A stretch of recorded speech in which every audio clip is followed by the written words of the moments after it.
এইবারে দেখো ডিমটা কেমন করে রান্না করছি। প্রথমে কড়াইতে না আমি ঘি দিয়ে নিয়েছি। ঘি বা বাটার তোমরা দিতে পারো, সাদা তেলও দিতে পারো।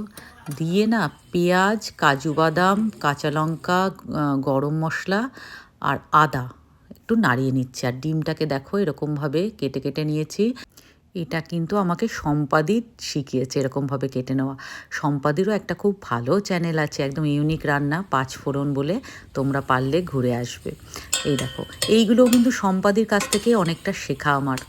আর আজকে বুদ্ধদা আমাকে ফোন করে বললো এরকমভাবে ডিমটা রান্না করবি। তাই জন্য আমি প্রথমবার ডিমটা এরকম রান্না করছি।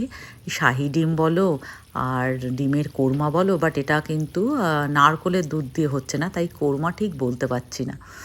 আচ্ছা দেখো, এবার মাটনেও কিন্তু আমি দুধ আর জল মিশিয়ে দিয়েছি। দুধের পরিমাণটা একটু বেশি, মানে মাটনটা কষা হয়ে গেছে, একটু ফুটবে, জাস্ট ফুটে তেলটা বেরোবে।